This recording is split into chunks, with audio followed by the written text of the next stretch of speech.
지금까지 들어온 주요 뉴스 정리하겠습니다. 오늘도 김영민 아나운서와 함께합니다. 어서 오십시오. 네, 점심 먹고 한잔하면서 듣는 영민아 뉴스 시간입니다. 네, 더불어민주당 탈당한 현재는 무소속이죠. 이상민 의원이 결국 국민의힘에 입당을 했네요. 네, 맞습니다.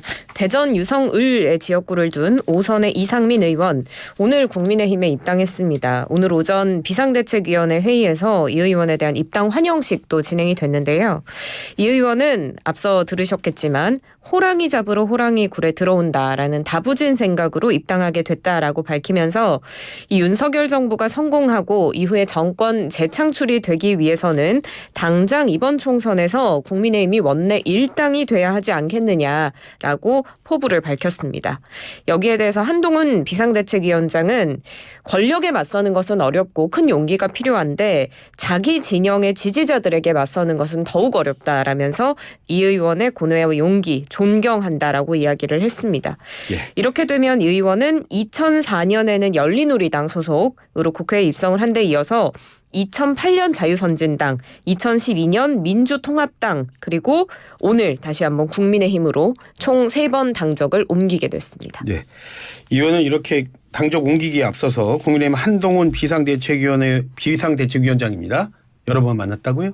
네, 만남을 가졌었죠. 예. 국민의힘 한동훈 비상대책위원장과 이상민 의원 지난 6일에 서울 종로구의 한 식당에서 오찬을 가졌는데요. 국민의힘 입당 문제와 같은 이 의원의 거취에 대해서 논의하는 자리였습니다. 한 비대위원장이 이 의원을 만나서 정말 뵙고 싶었다라고 이야기를 했고 이 만남은 한 위원장이 먼저 요청을 하면서 성사가 됐다고 합니다.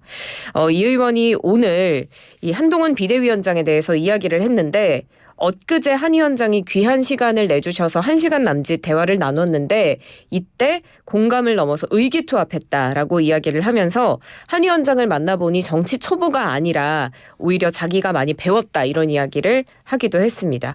그리고 앞서 오프닝에서 들으셨겠지만 한 위원장은 이 다선 의원 1명이 당을 옮기는 수준이 아니고 이 의원의 용기와 경륜으로 개딸 전체주의가 계속될지도 모른다는 두려움을 이기게 됐다라고 화답했습니다.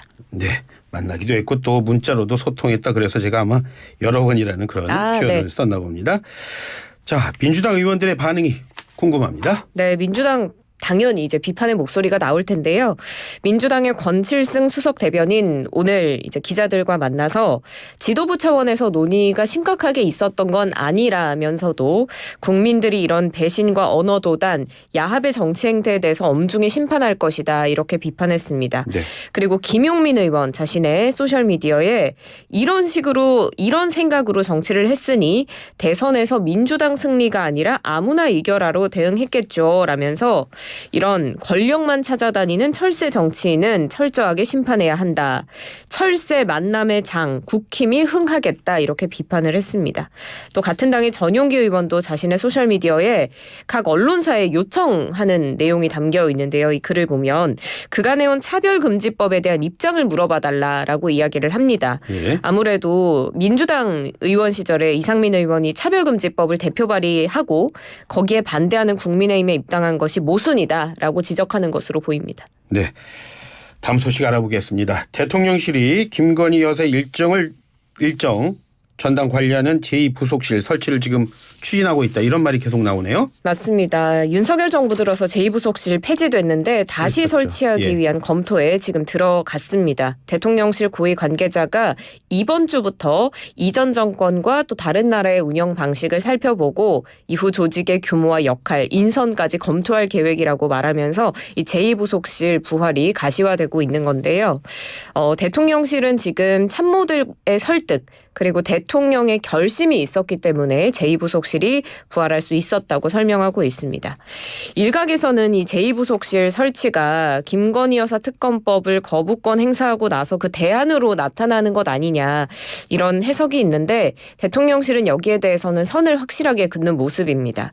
대통령실 고위 관계자의 발언을 들어보면 이 특검법안이 반헌법적이라는 법리적 자신감은 확고하다면서도 예. 이 제2부속실은 대통령 부인의 일정을 공적인 조직에서 관리해야 한다는 국민 여론 때문에 부활하는 것이다라고 강조했습니다. 다른 거다 이렇게 말을 하는 것 같은데 자 말씀하신 대로 폐지한 거를 또 부활하는 거라 여러 말이 나올 수밖에 없다 이런 생각이 드는데 여야의 반응 정리하겠습니다. 네, 민주당의 박성준 대변인 오늘 국회에서 이 국민의힘의 의도를 보면 김건희 특검 반대하기 위해서 물타기에 들어간 것 같다라고 이야기를 하면서 특별감찰관 제2부속실 설치 문제로 이 국민의 시선을 돌리려고 하는데 특검과 이것은 별개의 문제라고 이야기를 했고요. 예. 최혜영 원내대변인도 서면 브리핑 통해서 국민이 원하는 건 제2부속실이 아니라 특검이라면서 특검법 거부에 따른 국민 저항을 제2부속실 설치로 덮어보겠다는 것이 굉장히 황당무계한 발상이다라고 비판했습니다. 반면 여당은 이 제2부속실 설치 원래 야당도 줄곧 주장해왔던 것 아니냐 이런 입장인데요. 김예령 대변인은 이제 기자들과 만나서 이야기를 했는데 야당이 줄곧 주장하던 건데 지금 왜 민주당이 물타기다 그런 발언을 하는지 이해하기 어렵고 그것이야말로 물타기다라고 맞받았습니다. 들으신 대로 이렇게 말이 다릅니다. 자 이낙연 전 더불어민주당 대표가 조만간 탈당할 걸로 보이죠? 맞습니다. 어제 이낙연 전 대표가 광주 국립 5.18 민주묘지 찾아서 참배했는데요. 이 자리에서 이 전 대표는 동지들과 상의해야 할 문제가 있지만 이번 주 후반에는 인사를 드리고 용서를 구해야 하지 않겠느냐 이렇게 생각한다면서 탈당을 예고했습니다. 이 전 대표 측이 구체적으로 이야기한 시한은 오는 12일쯤인데요. 이때 당을 떠나는 이유를 밝히는 기자회견 열 계획이라고 이야기를 했습니다. 이 전 대표가 어제 참배하기 전에 방명록에 5월 정신으로 대한민국 다시 세우는데 이 한 몸 바치겠습니다라고 적었고요. 참배대 앞에서 안경 벗고 무릎을 꿇은 채 묵념을 했는데 이 묵념하는 도중에 여러 차례 눈물을 훔치는 모습을 보이기도 했습니다.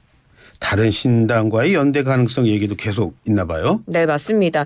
가장 많이 나오는 이야기가 바로 그 낙준연대지 않을까 싶어요. 네. 지금 이준석 전 국민의힘 대표 혹은 금태섭 전 의원 신당과의 합당에 대한 질문이 많이 나왔는데 이 전 대표는 양당 독점 구도를 깨고 국민들께 새로운 희망의 선택지를 드리는 일에 뜻을 같이 하는 사람이면 누구든지 협력해야 한다는 입장이라고 기본적으로 이야기를 했습니다.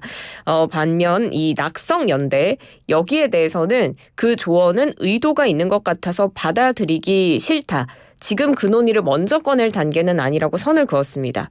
다만 이낙연 전 총리 측의 신경민 전 의원 또 이준석 전 대표 측의 천하람 창당준비위원장이 오는 8일에 광주에서 열리는 토론회에 함께 참석하기로 했습니다.